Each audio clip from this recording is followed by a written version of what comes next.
Thank you for coming to the New America Foundation. I'm Peter Bergen, a senior fellow here.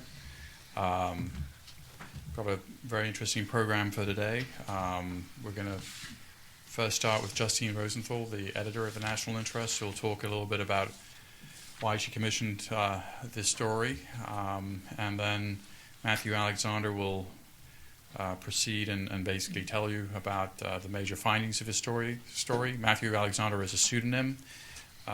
He's a former senior military interrogator in Iraq who was instrumental in the capture of Abu Musab al-Zarqawi, the al-Qaeda commander in Iraq, and has written a book on that, How to Break a Terrorist, I believe.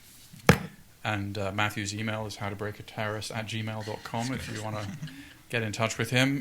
This is the cover story in the National Interest, a very good issue of the National Interest, not only with Matthew Alexander's story, but a great discussion of the various accounts of the Great Recession that we've just had by Liaquat Ahmed, and also a great debate between John Nagel of CNAS and Paul Pillar about Afghanistan. So with that, Justine, do you want to go ahead? Do you want to stand here, or you can do it from here? I'll do it from here, if that's okay. Great. Thank you, Peter, for having both of us. This is one of those times where I was lucky enough to hit on a terrific story, an author who was a pleasure to work with, and a topic that just felt so ripe, because this detainee issue just is not going away, unfortunately. And we have someone with us who you have performed you have supervised over 1,000 interrogations, done 300 yourself, and was also wise enough to go out looking for better ways to do interrogations. And that was really how this story came to be. It is a story of how the Indonesians, a country not necessarily known for their, moderate interrogation techniques, learned a new way of doing things, actually through funding from the U.S. government. And when Matthew came to me about this story, there was no resisting it. And it was clearly also the cover. And I have heard from Matthew that people are saying that they've really learned a lot about how we might be able to do interrogations better and actually gain more information. And most importantly, turn them away from radicalization over the long term. And I think with that, you will do your subject matter far better justice than I will. Thank you. I'm going to stand up. Thank you for that. Let me start off by just saying thank you for everybody for coming, and for Peter for putting this together, and to Steve Cole, who's not here, but to the New American Foundation for hosting me, and to the organization which I am a fellow for right now, the Open Society Institute, which has given me the time and resources to actually go out and do the research, and to Justine and the National Interest for printing my story. Euripides, the great Greek playwright, wrote, "The force of words can do whatever is done by conquering swords." I believe firmly that we as Americans are more than capable of outwitting our opponents, terrorists, in the interrogation booth without using enhanced interrogation techniques. I have to expand a little bit on my background before I begin, because there's an important piece of the puzzle here, which is that I was a criminal investigator for the Air Force before I was an interrogator, lent to the Army. And so I was schooled in law enforcement techniques. And I grew up in those techniques in my professional career as an agent for the Air Force. And I had a mentor who was very good at teaching me how to use non-coercive techniques in law enforcement setting. And so when I went to the Army, I had a very unique background, having been a law enforcement officer and everybody else that was in my group from the Air Force. And then learning to interrogate the Army way. And I'm by far not the most experienced interrogator. I have done about 300, a little over 300 interrogations. I've supervised over 1,000. But there's people in the U.S. Army who have done 5,000 interrogations. What I bring is kind of a different background, a different set of eyes on this puzzle of how can we improve interrogators and interrogation techniques. Come with me for a moment to Iraq, 2006. It's the summer. It's the height of the violence. This is a few months after the Golden Dome mosque bombing. And Iraq is engulfed in flames. The body count every day is in the hundreds. And for anybody who was there, it certainly feels like a civil war is erupting around us. I'm in northern Iraq, and I'm a member of a Special Forces raid team. myself and my interrogation partner, Mike, our job is to interrogate people at the point of capture, whether that be a house, a car, on the street, and get information in a matter of minutes. Where before this, I was interrogating in a prison, I had hours, days, weeks to get information. Now I have 10 or 15 minutes. Every single day, we go out on a mission to raid a house. A couple weeks after arriving, a couple dozen missions under my belt, we get a lead on a house of an al-Qaeda weapons dealer. This is the guy who provides all of weapons for al-Qaeda in northern Iraq. We throw on our gear, we race out the gate in our strikers. We come up to the house, soldiers disembark, blow the front door off, race into the house, clear the rooms, and they capture an Iraqi sleeping in bed next to his wife in his pajamas. They call the interrogators. We come up to the room. I walk inside and I find Akram, a bookish, accountant-looking Iraqi man in his mid-40s, standing against his dresser with his arms flex-cuffed behind his back in his pajamas. And I approach Akram, and I go through the standard list of questions. How are you doing? I'm fine. What's your job? I work at a bank. Who lives in this house? Me and my family. His wife and young son and daughter are in a separate room being interviewed by my interrogation partner, Mike. Has anybody visited this house? No. Soldier behind me is going through the room at the same time. He's looking through drawers, under the bed, through the hamper, dirty clothes. No weapons. He walks by me. He says it's clean. Carries on. A lieutenant comes in from outside who's in charge of the mission, approaches me and said there's no weapons in the house. About that time, I look around the room and I see something on a wall. It's a wooden cross. I look the other way, and in the hallway, I see an oil painting of the face of Jesus. I look at Akram and I say, "Are you Christian?" He says, "Yes, I'm a Syrian." I look to my interpreter, Biggie, an Iraqi from the south of Iraq. He's a Shia, and he nods at me. Iraqis know these things intuitively. He didn't need to see the cross on the wall. I instantly realize we're in the wrong house. In Iraq, believe it or not, there's no numbers on the houses. It happens quite often. And so I say to Akram, "I'm sorry. It appears we're in the wrong house." It's a little bit embarrassing. And I know it's quite scary to have your house raided at night, to be separated from your wife and your children. And he says, "Is my family okay?" And I said, "Yes, you can be assured that we're not going to harm them. We're not going to harm you. I'll pay you for the door that we blew off and the damage to your house. But the biggest thing I can offer you is an apology." I said, "But the problem is I'm looking for someone." He said, "I know. But you have to understand I have a family, and I have to protect them. I don't want to be involved." I said, "I understand that, but how long can you afford to not be involved? Every day al-Qaeda is clearing neighborhoods of Assyrians, of Christians, and of Shias. How long until you'll be a target of the next attack? So I'm asking you to work with me, an American, to try and make Iraq safe." He nods at me, he looks at the ground, he exhales, and he says, "Well, it's too late. You've already come in my house, so everybody's already going to assume that I am working with you."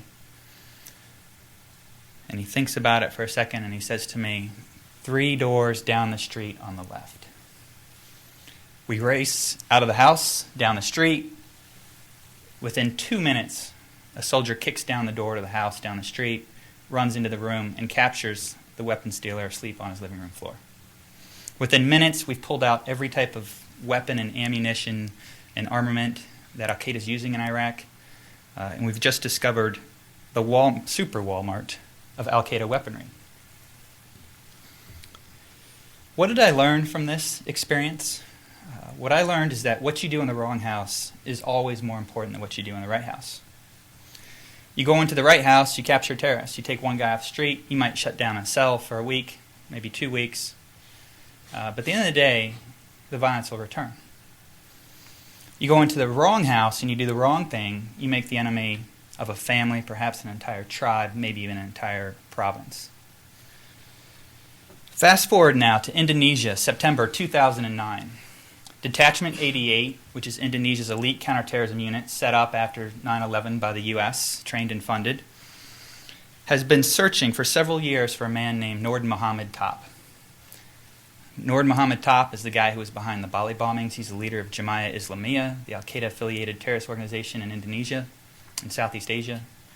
He's also behind several hotel bombings in Jakarta, and he's been on the run for years.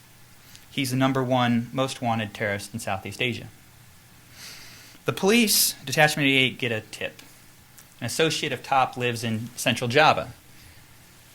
Instead of rushing the house and raiding it, they send policemen, and they do undercover surveillance for a week, gathering evidence. After that, they capture the man, bring him in for an interrogation. And who do they bring in to advise them on that interrogation? None other than a man named Nasser Abbas. Nasser Abbas used to be the #3 guy in Jemaah Islamiyah. But after he was captured by the police and turned, he became an advocate against violence and now works for the police and advises them on interrogation strategies. He wrote a bestseller in Indonesia about why violent extremism is wrong.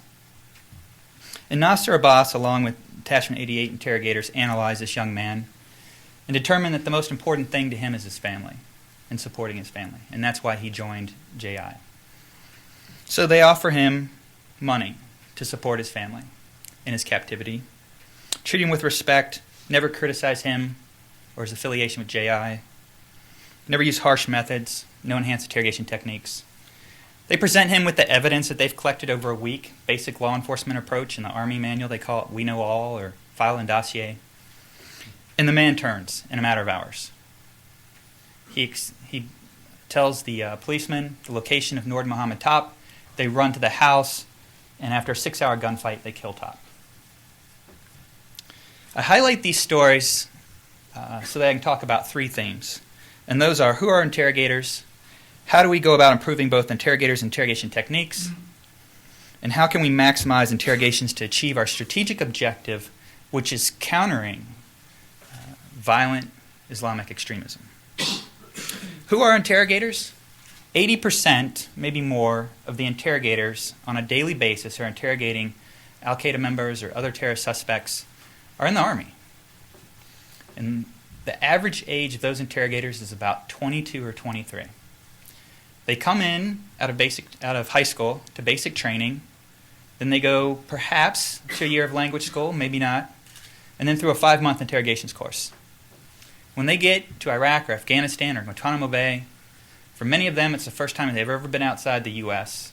It's the first time they ever talked to a Muslim or an Arab. Is that a bad thing?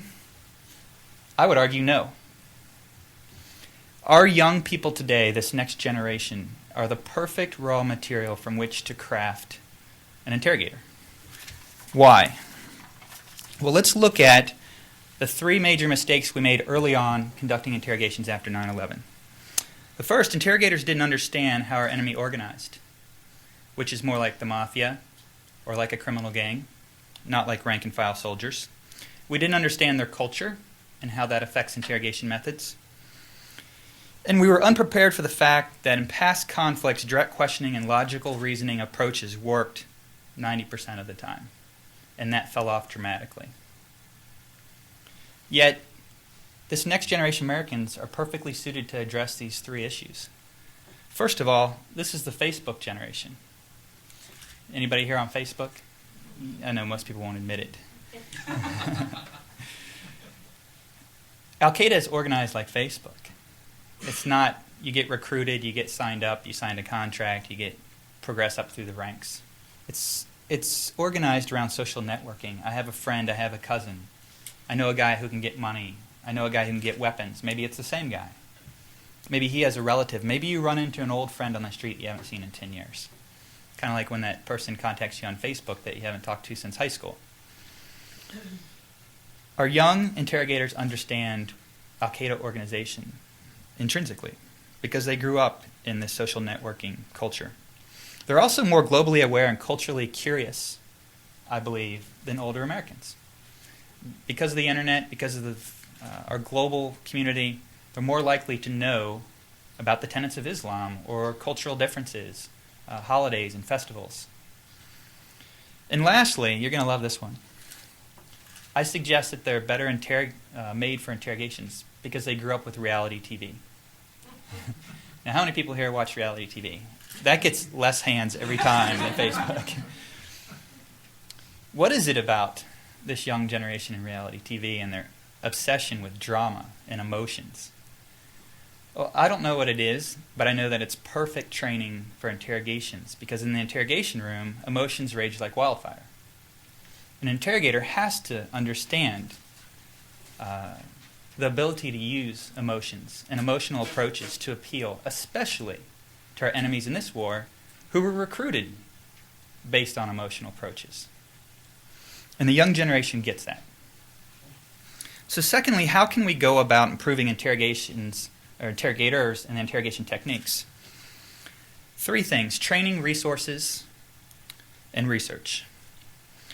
We've improved the training, I can tell you. There is now, for instance, briefings on Islam, on culture in the Middle East, on history of countries. But those courses are typically taught by American soldiers or contractors who were former soldiers, not by natives. And if we want to really expose people to the culture so they can have what I call cultural acumen, the ability to use culture, not just to know it, those classes should be taught by people who grew up in it. The other thing that this is important is because our education about culture will eradicate what I believe is the root cause of why we turned to torture and abuse as a method of interrogation. And that is, we have to eradicate prejudice and stereotypes about our enemies, which are deterrents to conducting effective interrogations. The most popular book people were reading when I went through the training and when I got to Iraq to understand our enemy was The Politically Incorrect Guide to Islam. This would be the equivalent of reading the Mein Kampf to understand Western Christianity. I was the only interrogator I've ever met or know of that had read the Quran. This is the religion, and the stereotypes were propagated, I can tell you, within the training, not by all, but by some, that Islam is a religion of violence. I can open up the Quran, this is the translated version that I've had since college, and read the first sentence. It says, "In the name of Allah, the compassionate, the merciful." And that's the phrase that begins every chapter in the Quran. Perhaps this is a religion of compassion and mercy. And perhaps we can use that in an interrogation if we understand the culture and quit believing stereotypes. And this is what we should be teaching our interrogators. The other thing we could improve upon is teaching them law enforcement techniques. We could bring in detectives from NYPD or LAPD and teach them how to use things like prisoner's dilemma.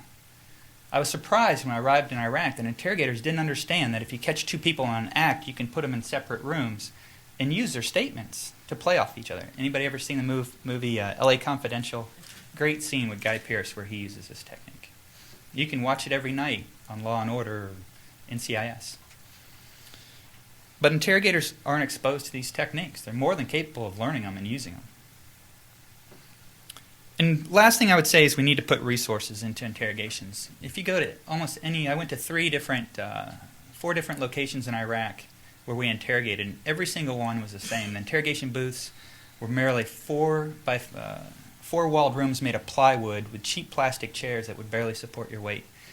In most cases, you could hear through the walls the interrogation that was going on next to you. We'll spend $1 million to give soldiers the right weapons to go out and kill people, but we can't find them because we won't spend the resources to get the information that would lead them to the target. We should put in a place of certain incentives, recruitment bonuses, for instance, that would retain and recruit the best possible people from which to mold interrogators. Instead, they just recently lowered the standard of testing to enter the career field of interrogations. And we should give senior interrogators, those people who supervise interrogators, the power and ability to apply real incentives. The best I could give somebody in Iraq was a pillow or a blanket. We should give them the funds to be able to present real incentives to convince people to cooperate. Can we learn something from the Indonesians in our last area, which is research? What are other countries doing with interrogation methods or analysis of detainees and terrorists that we're not doing? I present this figure, which is, I think you're right, the model of dealing with Islamic extremists when interrogating them from the Indonesians, which is a medical model. Study the target, diagnose level of difficulty, and then use therapy. Maybe that's a doctor getting a call.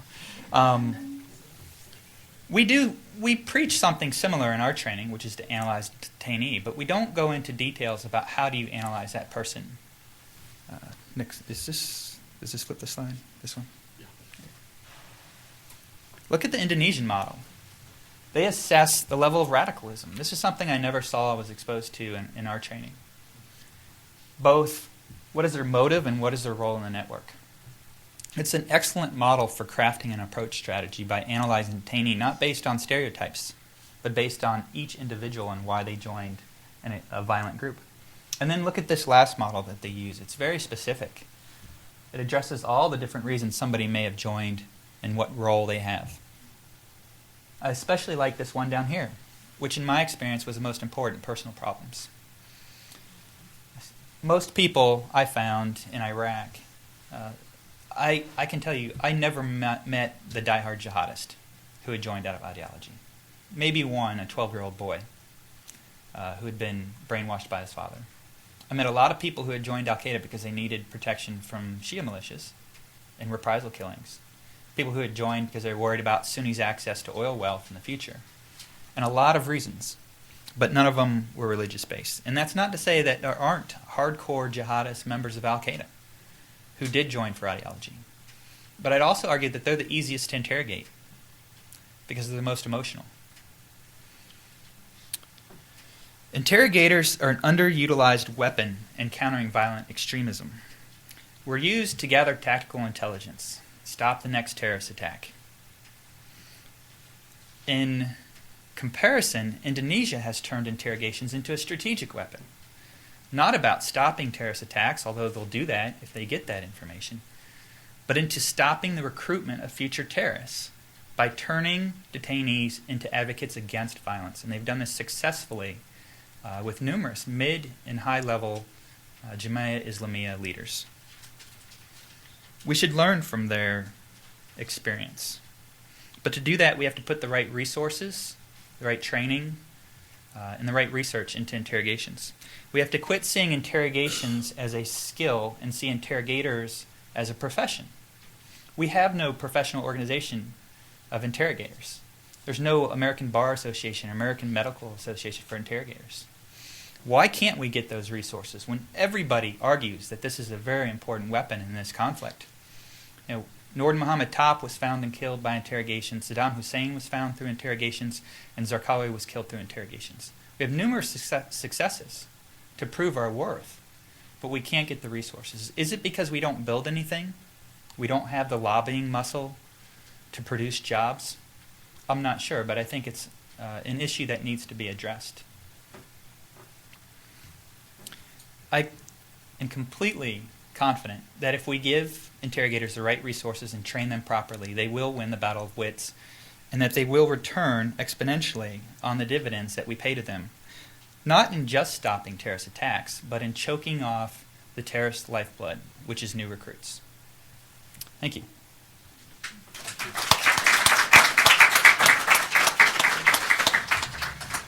Great. Well, we're going to throw it open to questions. You've got to wait for the microphone because we have a C-SPAN camera here. You also have to identify yourself and your affiliation and encourage questions, not statements. But let me, as the chair here, take a prerogative to ask Matthew a question, which is, the Indonesian model is very interesting. Clearly, they've had great success in sort of turning people in Jemaah Islamiyah to become advocates of deradicalization and etc. But I mean, in terms of applying these models to the West, it seems to be pretty difficult because a Western policeman or the equivalent of the Indonesian Detachment 88, they don't know enough about Islam really to. I mean, they may be reasonably well educated about Islam, but it's hard for them. They don't have the sort of tactile understanding of the environment and. I mean, what are the lessons that can be applied in the West, or is it more? This is very interesting. These guys are doing something that is quite successful, but it doesn't really have much applicability to a Western police effort? One of the things I discovered in Iraq is that, first of all, and this is well known by interrogators, is that even radical Muslims typically consider Christians people of the book, and even Jews to be people of the book. And so there is a fundamental level of respect as long as you respect their religion. I've been asked a lot, kind of in a similar note, can females be good interrogators, especially against highly radical or ideological detainees? And my answer is yes. It's not about the fact that she's a female. It's about how she respects the religion and culture of the detainee. And we had several female interrogators who were very successful in Iraq. That doesn't mean that 100% it's going to work. I think there are some difficulties because we're Western, because of the way that we think about things. There's all types of research that's been done on cultural differences. One very basic one is that people talk about is that Westerners tend to be very chronological. When we ask somebody, about an event, we typically want to hear about it in terms of time. But in the Middle East, those events are usually described in terms of relationships. And those types of things, that's why I say we can do this just as well as the Indonesians, even though we're not Muslims, but we have to have cultural acumen, not cultural knowledge. It has to go beyond just being able to recite facts. And the Indonesians do have some inherent advantages. The colonel, now General Tito Carnarvon, who's the head of Detachment 88 and who ran the interrogations and explained to me these methods, he told me their interrogators will pray with their detainees before the interrogation. It's a great way to show respect and to emphasize the common bonds. I'll tell you one of the methods that I use to bridge that gap actually comes from sports psychology. The practice of an athlete rehearsing in his mind making a basket before he goes out to the court. I would use this technique called the Van Gogh technique, which is Van Gogh in terms of the painter. I would paint a picture in the mind of the detainee using words of us cooperating and what the benefits of that would be. I would tell them to close their eyes and imagine an Iraq where my family visits to come see Babylon at some time in the future, which is now the Disneyland of Iraq. And his son and my son are walking down the street hand in hand without fear of violence. I can tell you, images like that often move detainees to tears because it was such an emotional pull to them to think about an Iraq that could be secure and that we could get there by cooperating, because they came in the interrogation booth with a lot of stereotypes about us, especially after having seen the pictures of Abu Ghraib and knowing what happened at Guantanamo Bay. One other question, Matthew. How would you assess the weakness or strength of Jemaah Islamiyah now? I don't claim to be an expert on Jemaah Islamiyah, but I think the trend is showing that they're having more difficulty recruiting.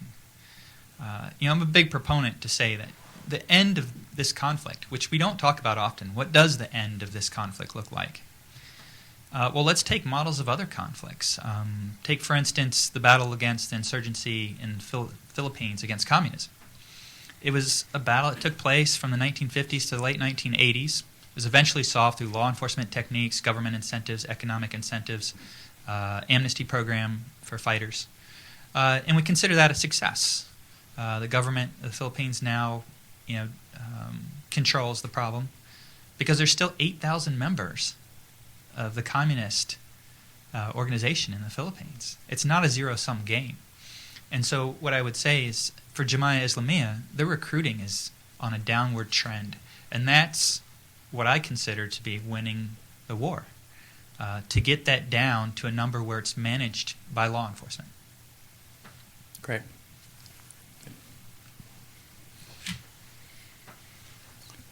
Hi, Eric Goldstein, Human Rights Watch. Can you address the factor of time in discussing various techniques? Because the approach that you described, which seems admirable, seems appropriate for situations where you have a little bit of time to play with in order to get the information that you want. How often is it the case that you need information in 10 minutes? And how often is it the case you need it in 2 days? Or how often is it that you want information over the course of a week or two? And how does that affect the techniques that you describe? Yeah, one of my favorite questions, the ticking time bomb scenario. I mean, what do American detectives do when they're dealing with gangs and they interrogate, catch somebody and they interrogate him, knowing that if they don't get information very quickly, that person's dealer or supplier is going to move, knowing that they're captured? We dealt with this every day in Iraq, especially when we were hunting down Zarqawi and the leaders behind the suicide bombings. The first guy I described in my book that we interrogated, Abu Ali, had been captured literally 15 minutes after blessing suicide bombers to go out and kill people. And if gotten there 15 minutes earlier, could have saved hundreds of lives. We dealt with that every single day in Iraq. We consistently captured guys who knew where future attacks were going to take place. If you could argue that enhanced interrogation techniques work and they're effective, would we have used them? My answer is no. If I knew that torture was effective 100% of the time, I wouldn't have used it. Why? Because every one of us in that prison where we handled foreign fighters listened day in and day out. Foreign fighters say that the reason they came to Iraq to fight was because of the pictures of Abu Ghraib and knowing what happened at Guantanamo Bay. Some people say, well, what about the fact that we've been attacked before that happened? It's not a matter of are there people that will attack us. There always will be. The last 4 presidencies, we've always endured terrorist attacks. It's a matter of levels. Numerous additional fighters were recruited because of torture and abuse of Muslim prisoners. And so everyone in my prison realized, even if torture did work 100% of the time, even if it worked half the time, we would never use it. One, because we'd just be recruiting for the enemy. And that's not some amazing discovery that we came across. It's been in the Army Field Manual since at least 1949. That if you use torture and abuse, the enemy is going to use that to recruit new fighters. So that's not a revelation. But we also realized that that's what we were fighting against. That this war isn't just about stopping terrorist attacks, it's about preserving American principles. So, but let me say this also about the ticking time bomb scenario. If my mother was on the bus with the bomb that was going to go off and I had 15 minutes to get the info, I wouldn't turn to torture. That would actually be the last technique. Because every technique works on somebody. What we're talking about is the probability of a technique working.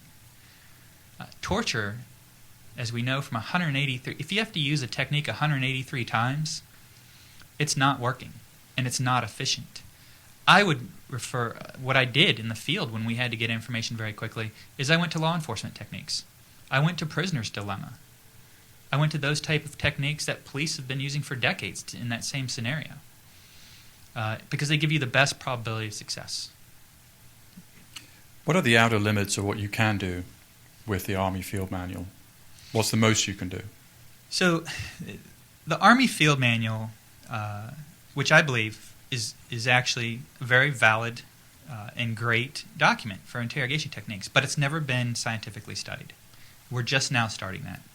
Colonel Kleinman, Steve Kleinman, who's one of our most experienced interrogators, is working with researchers to evaluate the techniques as they're being used.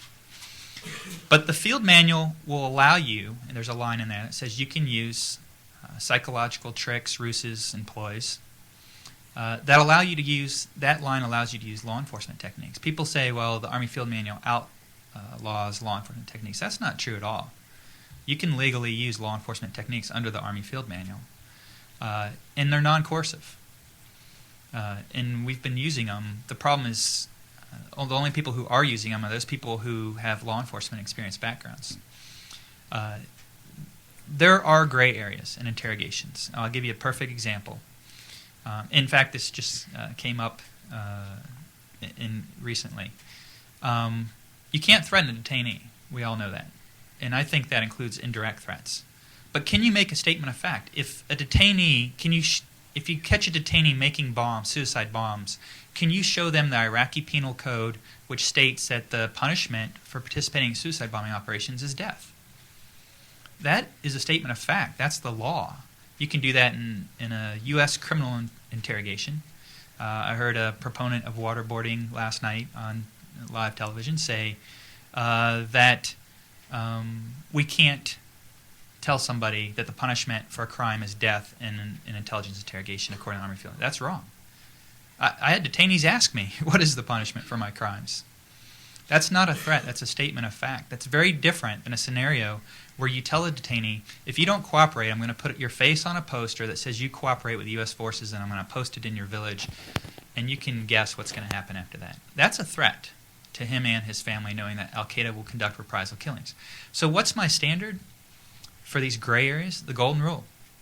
If I would consider it torture or abuse, or what is actually the minimum standard, which is cruel and inhumane, degrading treatment, would I use it if it was being used against my own troops? And that's my bottom line.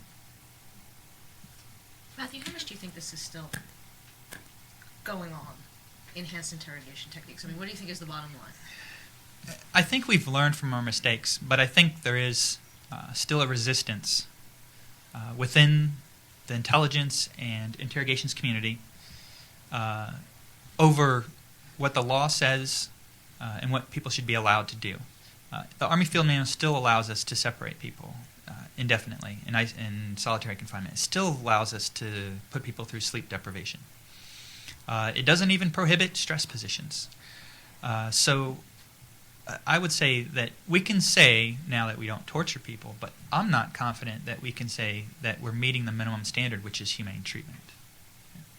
But let me add one more thing to that, which is you have to realize that a large majority of interrogators would never torture or abuse somebody even if they were left alone in a room with a detainee and there were no rules and nobody was watching. And then there's a very small amount, let's call it 5%, of people who would do it with the rules, with supervision. Because there's a criminal element to every population. We know that. It's that middle group of people, that middle 30%, 20% of interrogators who would do it if there wasn't a rule or correct supervision. And that's what we're trying to target. Come back. I'm Douglas Norrell from Catholic Relief Services, and we're in a very different kind of work than you are. But I would say that I'm very impressed with your philosophy of interrogation. And where there is a point of synergy is that we're involved in conflict resolution around the globe, and part of that is fighting prejudice, which was a key part of your presentation. Two questions. One, would it be more helpful in describing the kind of people that we're talking about in terms other than Islam? Instead of saying Islamist extremist, why not just say radical extremist? Or why not say pseudo-Islam extremist? Because if, as you say, the principles that these people follow are totally inconsistent with the Quran, how do we then recognize them as being Muslims? I think it's beyond the pale of what a true Muslim would be. And the wider question is, it takes you a little bit beyond your own realm, but how can religion in any way be an asset in conflict resolution instead of a divider? Most of the time we spend talking about how Judaism, Islam, and Christianity are different instead of talking about the common ground that they have as all people of the book, as children of Abraham. On your first question, I think, yes, we should differentiate. You know, we're smart enough to differentiate between the difference in different terms of violent extremism. You know, we have white supremacists and extremists in the United States who conduct terrorist attacks. As Tom Parker from Amnesty points out, the only person ever come close to actually to building a dirty bomb was white. And may have even set it off had it not been for the fact that his wife shot him. Now, I'm not suggesting we should recruit a bunch of wives and arm them, but I do think that language is important, extremely important. From somebody who's been in the field and supervised interrogators, I can tell you that the words that are used at the top are interpreted literally at the bottom. And impressions can make a very significant change in people's behavior in the field. The last commander I worked for in Iraq, who took over the raid team right before I left, walked in, gathered everybody in the room the first day, and said, I came here with two things and I'm leaving with both, my father's last name and my integrity. No one ever questioned the fact that we would treat everybody humanely. It was never an issue. I do think that language is important. I'm not opposed to your idea that maybe we should just call terrorists what they are, which is violent extremists who happen to be misusing the title of Islam. But at the same time, I do understand the reality, which is that the people that attacked us on 9/11 were Muslim. And that does define some of our enemies, the majority of the terrorists that were fighting this current conflict. And I think to ignore that fact would do ourselves a disservice, because we do need to identify who are the people and why do they join these violent groups. As far as religion being an asset, one of the stories I tell in my book is about how one of the detainees, who was actually a religious imam that recruited from a mosque, so a very religious man, and the way I built a bond with him that encouraged him to cooperate was by trading stories from the Bible and the Quran. He told me the story in the Quran is his view of how the Immaculate Conception, which was different from the story that I had learned growing up, and we traded the differences in the stories and found it to be a point of common interest in bonding. So I do think we can leverage that, but I'd be a little careful of that, and here's why. What about soldiers that are atheists, or that are Buddhists, or that are humanists, or fall outside those three religions? I think we should be able to bond on our common humanity as well as our religion. And maybe that should be the floor that we use to come together, and not just religion. Go ahead.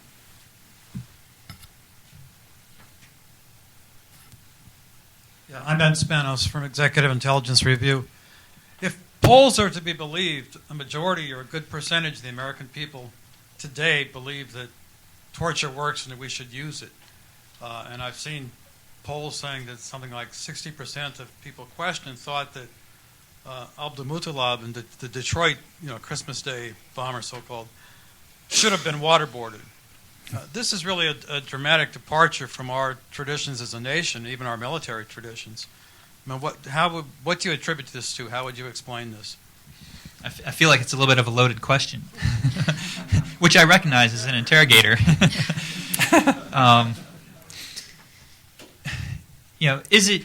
Is it that people who support enhanced interrogation techniques have effectively argued that those techniques kept us safe?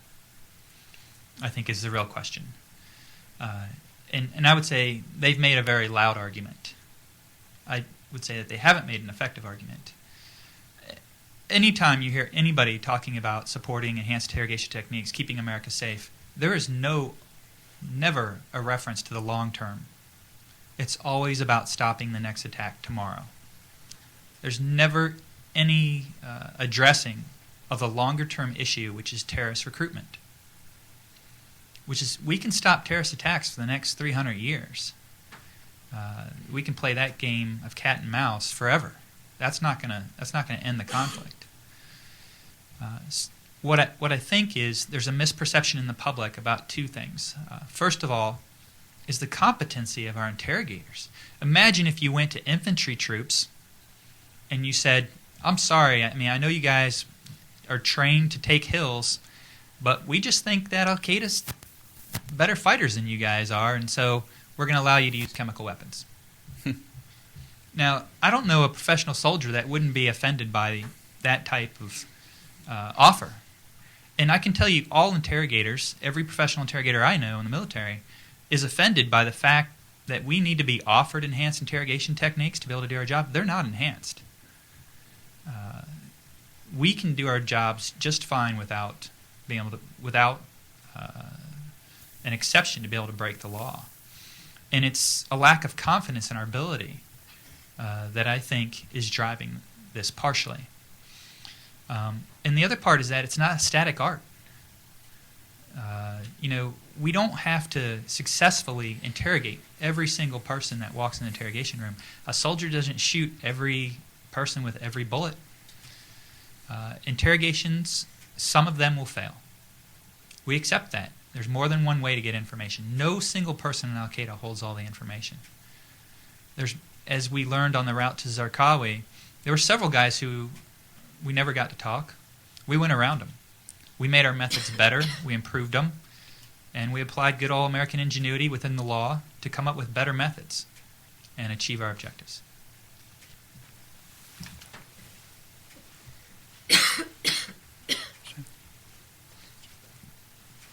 Thank you. David Rutgers, Cato Institute. Just curious, I know that there's 19 approved methods in the Army Field Manual, and you've alluded to some law enforcement techniques. Could you give us a sample of specifically what techniques you would like to add to the manual, and what, with the example of the threat versus statement of fact, what sort of clarifications you think need to be made? So what law enforcement techniques? So part of my fellowship is that I've authored an unofficial interrogations manual in which I list out the law enforcement techniques, and I share that with Army interrogators. I can tell you, almost everybody in the investigations world recognizes those techniques, but we have different names for them. For instance, there's something called the Reed technique, which is taught to many law enforcement officers. It's a method of both detecting deception and also of overcoming objections or resistance to confessions. But it's basically what I call the shift of blame technique, which is you give the suspect in a criminal interrogation ability to blame something other than himself for why he committed acts while confessing to him. It's extremely effective in an intelligence interrogation, even though you're not trying to get an confession. You can shift the blame off the detainee, which then provides them a guilt-free way to provide intelligence information. That's an example. But we don't have shift of blame technique in the Army Field Manual. There is a line in there that does talk about not pointing out the faults or the crimes of the detainee, but we don't describe that technique and how to leverage it. Prisoner's dilemma is another one that I talked about, and there's others. How do we clarify what's a threat and an indirect threat? I'm not sure we can ever specifically put that into writing other than to say the golden rule, which the manual already says. It already tells us to consider that, to consider the methods that we're going to use if they were used against our own troops. How would we believe if there was a threat or indirect threat? The JAGs, that's the lawyers that advise us in theater. When we go to them with a technique and we'd say, is this legal or not legal? They would use this phrase, which is, you can't put the dagger on the table. I don't want to criticize that, but I would say you can't put the dagger under the table either. An indirect threat is the same as a threat because it's coercive. You're trying to intimidate the detainee to give information through threatening their physical security. That doesn't mean you can't, as I said before, make statements of fact and explain the judicial process to people. I think you can do that. That's part of the process, and they should know what it is. But I think ultimately we have to trust what's already in the manual, which is the right way, is the golden rule.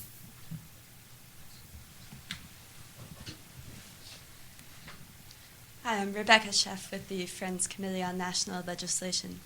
Could you speak a bit about what it would take to put safeguards in place and ensure a cultural shift to promote humane treatment of all detainees? Would it be something like revising Appendix M of the Army Field Manual, or codifying the Golden Rule, or creating a commission of inquiry for past abuse, or another alternative? Thank you.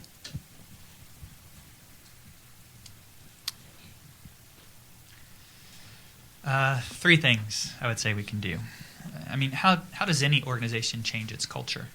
The first thing I'll argue is that we don't need to change our culture. What we need to do is uphold the culture we already have in the military. It is our tradition to treat detainees humanely. George Washington, leading the Continental Army, prohibited the abuse of detainees. Abraham Lincoln, in no conflict that I know of have we ever authorized the abuse of detainees. And like I said before, for at least 50 years we've put that into doctrine with the exact wording explaining the negative consequences of doing so. So I don't think we need to shift our culture. I think we need to return to it and reinforce it. I do support a commission of inquiry because I don't think we've had one. And I'm not at all confident that we even know about all the incidents. The best we can approximate, I believe, is an FBI Inspector General report that came out in May of 2008 that found that FBI agents witnessed what could be considered torture or abuse, certainly not humane treatment, incidents, over 300 incidents between Iraq, Guantanamo, and Afghanistan. And if you extrapolate that, FBI agents are only present at maybe 3% of all interrogations. It points to the fact that this was a very widespread problem. And we don't have a full accounting, I don't believe. And I do think there's a difference between accounting and accountability. Now, I have to explain my bias in this matter, which is I'm a criminal investigator. That's what I've done for the Air Force since the week after 9/11. And I was never told to selectively apply the law when I ran cases. When there was evidence of a crime, we investigated it, and we applied that to everybody. It didn't matter of rank, and it didn't matter of location. One thing that's often neglected, I would say almost rarely ever talked about in this debate, is the Uniform Code of Military Justice, which specifically prohibits any of the enhanced interrogation techniques. There's several articles that could be applied. Consider the fact that we've tried people and convicted them for assault, for laying a fingertip on somebody. At the very least, those techniques are prohibited per the Army Field Manual, so you'd be disobeying a direct order or a regulation, which is one of the articles of UCMJ. So I think we should have an accounting in terms of having an inquiry to find out exactly what happened.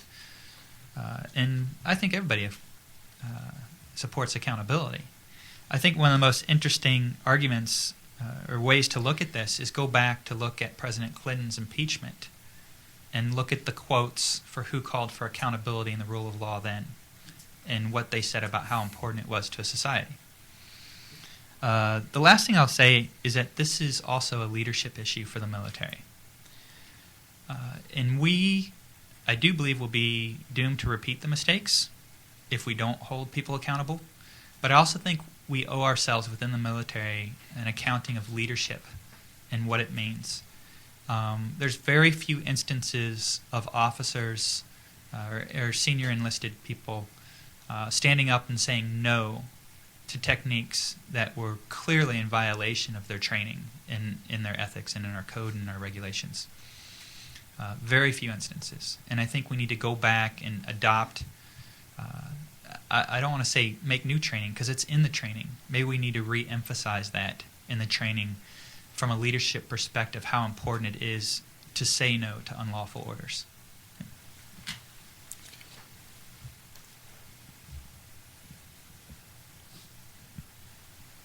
Thank you. I'm Kyle Ebersol from the National Interest Security Company. Unlike, I guess, maybe the Air Force, the Army has a pretty strong wall between law enforcement and intelligence functions. But most of what you're saying seems to be that they might need to break down some of that wall or soften it, perhaps. How would you go about doing that? Yeah, so in the Air Force and in the Navy, we combine counterintelligence and criminal investigations, whereas in the Army it's separate. Their criminal investigators don't do intelligence. There's a lot of issues. It's been discussed many times whether one service should switch to the other's model. But maybe I think culturally, because the Army, because of its mission, it makes more sense to have it separate. But certainly, they still abide by the same regulations, whether they're together or different. The one place where these things merge is espionage. When you have an espionage case, it's both a counterintelligence and intelligence case and a criminal investigation.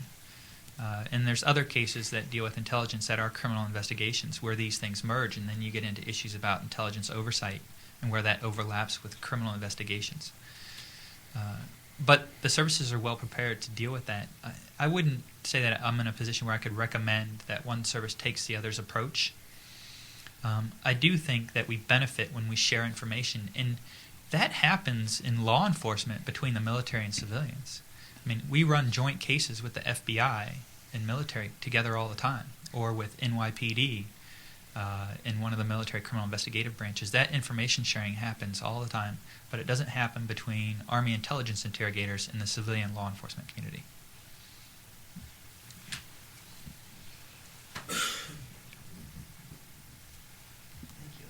My name is Elizabeth Smith Brownstein. I'm a retired television producer.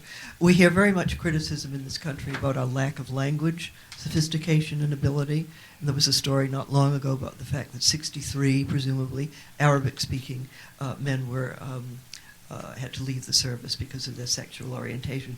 Is that the lack of our language, sophistication, a severe detriment, or is it overrated in questioning? I'm going to be the minority opinion on this one, but let me explain it. The thing I would say is if you gave me a choice and I had a limited amount of resources, would I choose to train all my interrogators in Arabic, or would I choose to train and recruit better interpreters? I would choose the interpreters. I had a team of 12 interrogators, some of whom had been through a year of Arabic training. They couldn't interrogate in Arabic. In Iraq, there's 14 dialects of Arabic. Interrogations is a very nuanced subject. I do have a friend, one interrogator, who is trained in Arabic, and it took him quite a bit of time in country before he could actually interrogate on by himself in Arabic. So some people do have the capability to do it. But I would choose the interpreter because the interpreter is a cultural encyclopedia, and that's an additional resource. There's so many times I could give you examples of where interpreters saved my butt because they realized some cultural nuance. And even, I'd been in the Middle East before. I understand the culture, but I didn't understand some very fine details that were very important where the interpreter was able to pick it out. In the example I gave in the story I told about the Assyrian, my interpreter probably knew that when we walked in the house and first started talking to him and just held his tongue until I discovered it. There was another point in time where I was interrogating a gentleman, and my interpreter stopped me and looked at a clock on the wall and said, "That guy's Shia. He can't be part of al-Qaeda." And I said, "How do you know that from the clock on the wall?" He's like, "Oh, just the picture." So the interpreters bring something to the equation that's an additional asset. Now, given time and resources, would I train all our interrogators in the language? Yeah, that's if you're fluent and you can interrogate in it, that's an advantage because the detainees do respect the fact that you've learned their language. If I ask anybody in here, do you know who Francis Gabreski is? World War II ace, Jimmy Doolittle, Billy Mitchell. I could ask you famous names of pilots from World War II, and you would recognize them probably. But I could name off Sherwood Moran or Grant Hirabayashi or Taney Stevens, famous interrogators from World War II, and you wouldn't know who they were. But these people, one of them, Sherwood Moran, wrote a guide for interrogations after he successfully interrogated numerous Japanese POWs. And he said that everybody should be a trained linguist because there's an innate ability once you understand the language to understand the culture. I don't think that's a requirement, but certainly it's a help.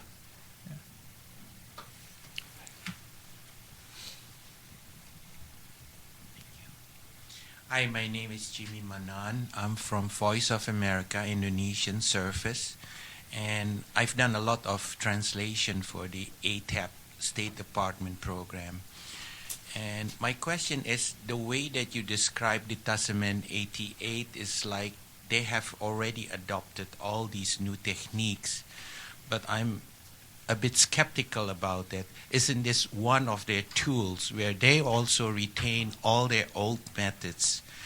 And I think this has big implications, particularly since Indonesia is going into more depth into the democracy, because with Obama's visit coming up this next week, and then also there's already talk about resumption of military aid to the special forces.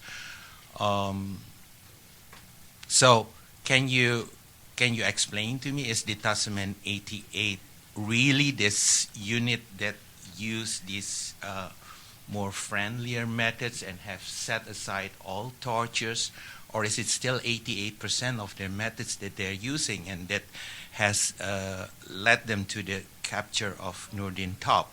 I'm not so sure. I'm a bit skeptic about this. I feel like this is another loaded question, but I'll be a skeptic with you. Just as I would be skeptical of my own interrogation force and whether we've adopted good methods, because we have a checkered past now. And I think it's good to be skeptic. But I don't think that being a skeptic or admitting that some people use bad methods, that there's bad actors within an organization, that we shouldn't go on and praise when they act in a good manner. Because as I was taught very early on as an officer in the military, you don't fix a broken wheel by complaining about it. You fix it by coming up with a solution. And so, in my book, I made a conscious decision not to write about the times when I witnessed people bend or break the rules. And because I knew that if I did that, everybody would read my book to read about torture. And it'd be talked about, like an Abu Ghraib scandal. What I wanted people to focus on is how do we improve the methods? How do we do things right? What are the success stories? And that's why I wrote about Attachment 88. I'm aware that people have concerns that in other instances they haven't always used those techniques. I don't know. I can't tell you that I have any knowledge of them doing that or not doing that. What I can say is I wanted to highlight when they did something well. And if we put the positive incentive on the effectiveness of doing things the right way, I'm convinced that it will help things change.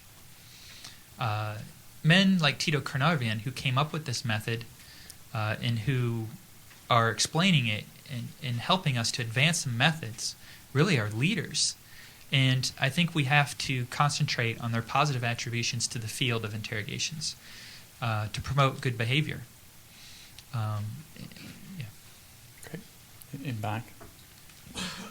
While she's making her way there, you talk in the article a bit about Afghanistan, and that Afghanistan is going to be entirely different in terms of interrogations and the kinds of enemies we're facing there. That's clearly the designated next battlefield. So why is it that you think it's so different? Yeah, I haven't been in Afghanistan, so I have to kind of qualify that. I'm going off other people's expertise, which is just that there's more diversity in the reasons why people join the Taliban or al-Qaeda than in Iraq. And that diversity can vary by valley quite significantly. And so the incentives you apply have to be much more varied. Whereas in Iraq, the Sunni awakening, the Anbar awakening, was facilitated by reaching out to several very prominent Sunni sheikhs. That might not be as easy in Afghanistan, wherein you would have to reach out to a significant larger number of players to make the same type of advances. And so that's why I think when we're talking about applying incentives in the Indonesian model, it's not a one-size-fits-all. But I can tell you that there is something universal about interrogations, and that is people have motivations for why they join a group. And you have to understand those motivations and then apply the proper incentives if you're going to get them to change behaviors. And that is universal. Francesco Barbacci with the International Institute for Strategic Studies. My question actually touches exactly on that point. I think one of the main reasons you see ongoing support for enhanced interrogation is a belief, wrong or right, that there's a limit to the effectiveness of standard interrogation. In other words, if you're interrogating a hardcore al-Qaeda operative, he's loyal and will be harder to sway through normal techniques. Correct me if that's wrong or a wrong assumption, whatever. But that leads to kind of a two-part question. Are there limits to standard interrogation? And if so, can those limits be overcome by enhanced interrogation, or is that just as limited, or are enhanced interrogation techniques just as limited in their goals as standard interrogation techniques? Well, the problem, first of all, is semantically, they're not enhanced interrogation techniques. There's nothing that's better about them than regular interrogation techniques. Can we say coercive interrogation? Yes, coercive. It's not like you used all the traditional methods and then now we have better methods that we have to apply. It's like I said before, every technique has a probability of success. And that success is dependent upon the interrogator's skill and the applicability of that detainee. You can have the best interrogator and the best technique, and it might not work. Just like a soldier can have the best gun, be the best trained, and miss a target. So I don't think we can say like that the traditional approaches get up to a certain level and then they don't work, then you would use... I'm sure there's numerous examples, and I know this because it's basically ends up being a default bad cop, good cop, where they used coercive techniques, they didn't work, and this is how we found Zarqawi. We used harsh methods, they didn't work, and then it was the relationship building approaches that did work. So maybe we should call the relationship building approaches the enhanced interrogation techniques. Can you tell the audience in sort of capsule form what actually did work to find Abu Musab al-Zarqawi? So the way we found Zarqawi is we caught a group of men in a farmhouse who were about to stage equipped suicide bombers, and we brought them back to the prison. And there was one guy in particular who we focused on, a guy that I call Abu Hader, who was basically, anybody here seen Silence of the Lambs or the Hannibal movies? This guy was the Hannibal Lecter of al-Qaeda. I mean, in demeanor, in posture, he spoke with a British accent.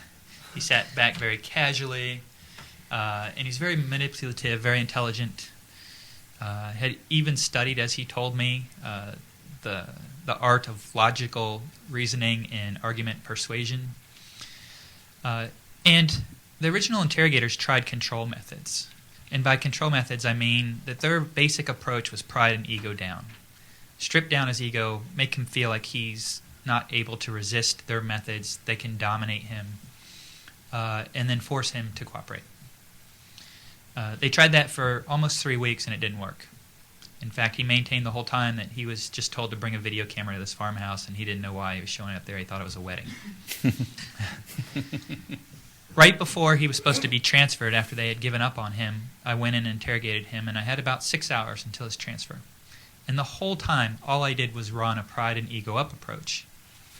I told him, I flattered him, I showed him that I respected his culture, I quoted from the Quran, I brought in a copy of the Quran.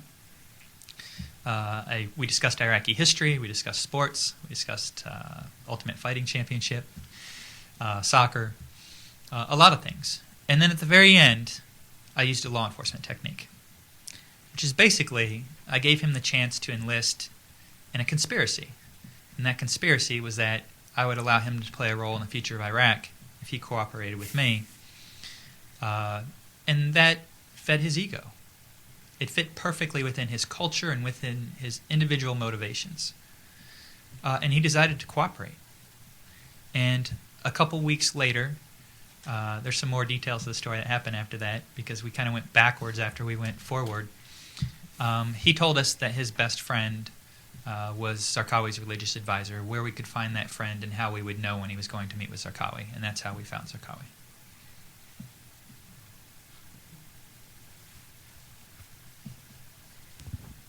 Hello, thank you for your presentation. It was very interesting. My name is Andrew Reedy. I'm a graduate student at George Washington. However, my question is unrelated to my experience. I have a friend who's going over there in the capacity of a counterintelligence staff NCO with the Marine Corps.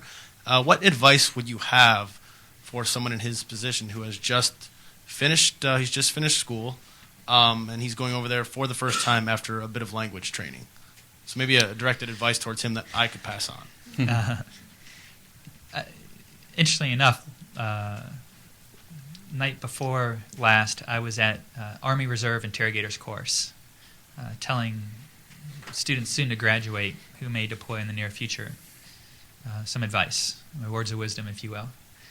It was similar to the speech you heard today. But I also told them, trust your training, because I believe in the military training. I think it can be improved, but I do think that we do a good job of stressing ethics and abiding by the law and fighting in accordance with our principles. But the other thing I would say is go over there in the attitude that you're going there to learn something. John Nagel calls this the learning environment, the learning army. And our ability to learn faster than our enemies is an asset. If you go over there with preconceived notions about who our enemies are and how they fight and how they're organized, then you'll be static. And you should go over there with the mindset that you're over there to learn something while you're doing your job, and that you're going to use that knowledge that you learn while you're there to improve your processes or your techniques. Behind. Francis Long, psychologist for social responsibility. I'd be interested in when you promise something to somebody like this man, they pride up and you go up, and I'll offer him the chance to list.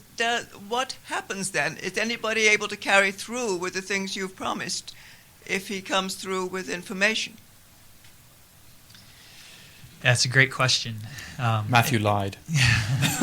Sorry. Misled him. Well, let's clarify that, because by killing Zarqawi, he did play a role in the future of Iraq. So I feel wholeheartedly, I honestly believe that I did hold my part of the bargain. But let's also talk a little bit about that, deception. A lot of criminal investigative techniques are based on deception. We will have people write statements and alter them. We make up information. For instance, even in the Army Field Manual, there's a file and dossier approach, which is basically you take a folder and you have documents, and it's a bunch of blank paper except for one, and you pull one out and show it to the detainee and make them think that you have a whole bunch of information. Deception's a part of warfare. I mean, in World War II, we built a whole base of wooden fighters in England to deceive the Germans into thinking that we had forces there. There's nothing wrong with deception in an interrogation. In fact, the courts in criminal cases have ruled that you can use deception as long as it doesn't rise to the level of shocking the conscience. I would say that in intelligence interrogation, you can use deception as long as it doesn't rise to the level of inhumane treatment.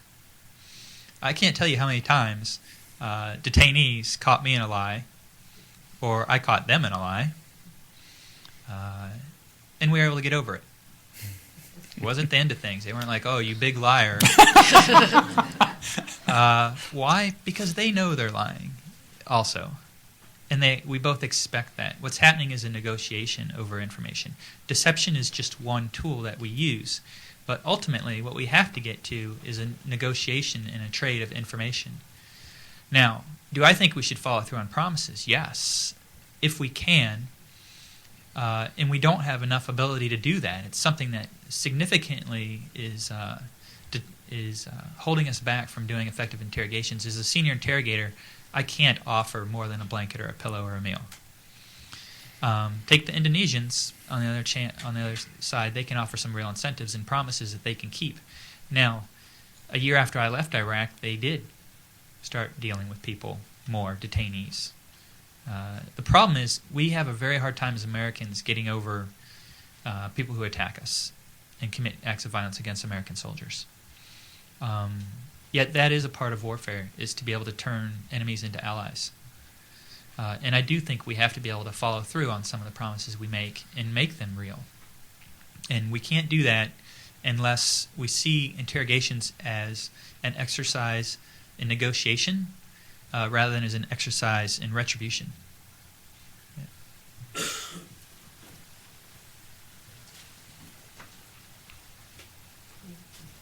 Wait for the mic, or I'll just go ahead.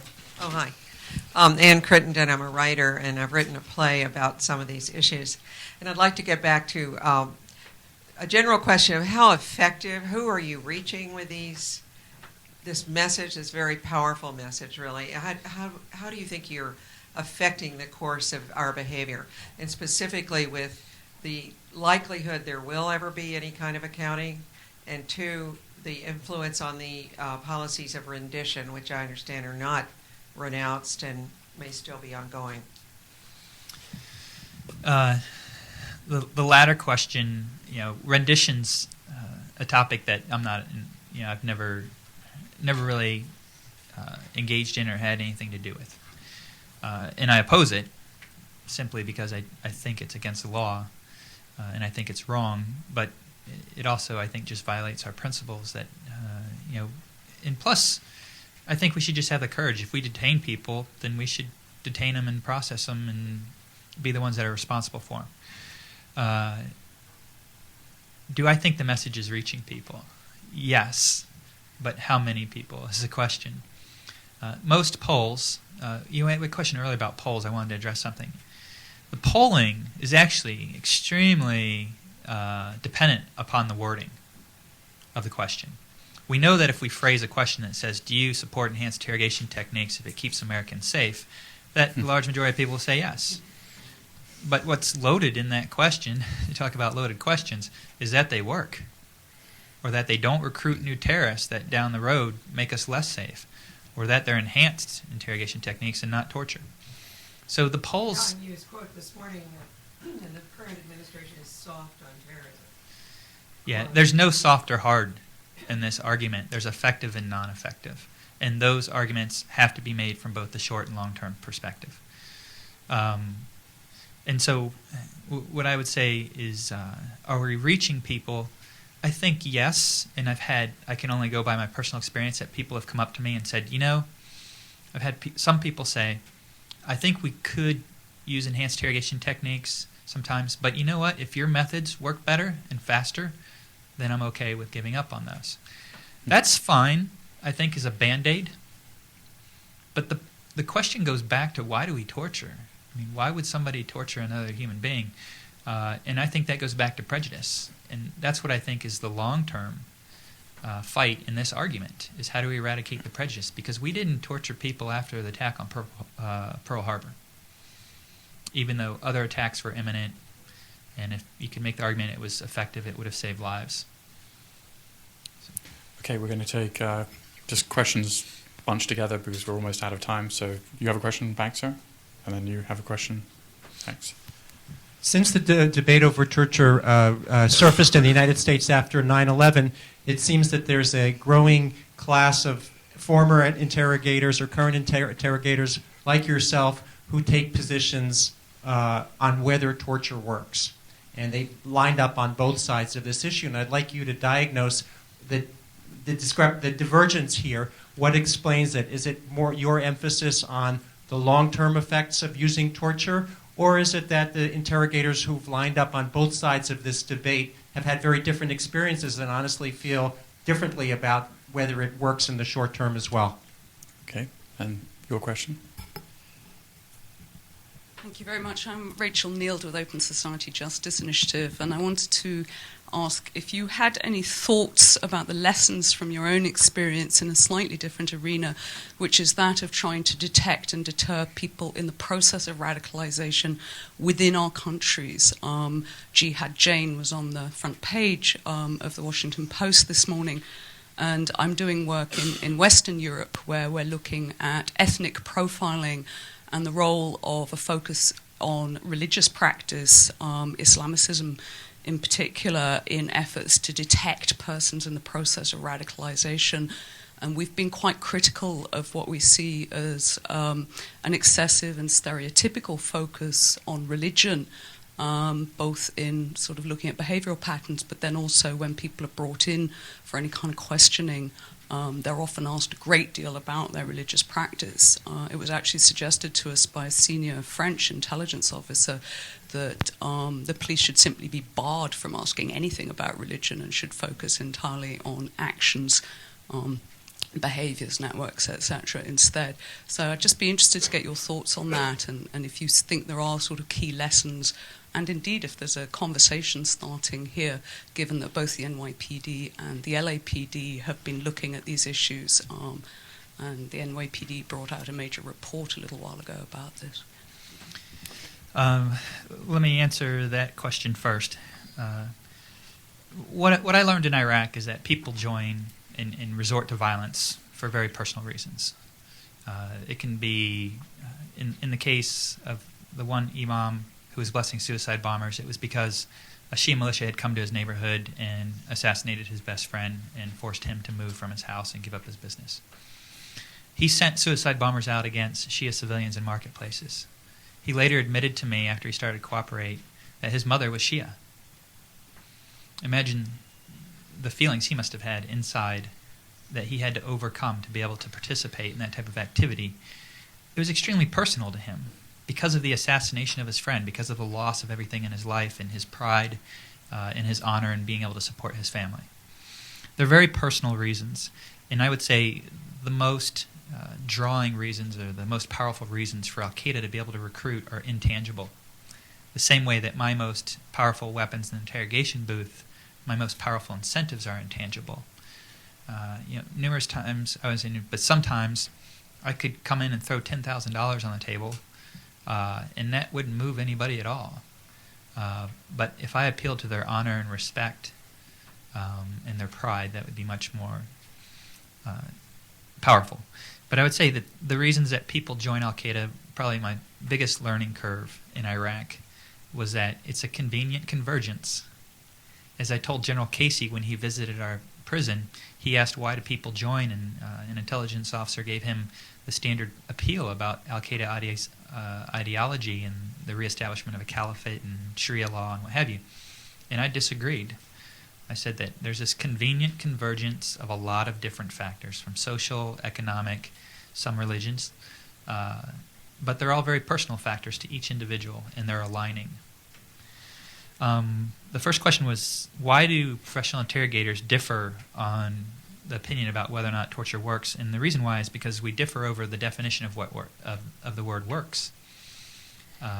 If you're talking about short term, I know someone who was Special Forces in Vietnam. He's participated in a lot of clandestine operations, and he told me a story of when torture did work. It's a very brutal story, but it worked, and he got the information he needed, and he saved somebody's life. And he'll now tell you that he should have never done it, and the costs of using it in the long term far outweigh. I mean, it's the French experience in Algeria. This isn't groundbreaking stuff where they stopped terrorist attacks but lost the support of the population. So we differ because we're differing over the term works. Every technique works on someone. Handing somebody a stick of gum will get somebody to talk. I guarantee you there's somebody in the world who will talk if you hand them a stick of gum. The question is probability. And when you assess that probability, you have to look at both the short and long-term effects of using those techniques. Great. Well, thank you, Justine. Thank you, Matthew. That was great. Thank you.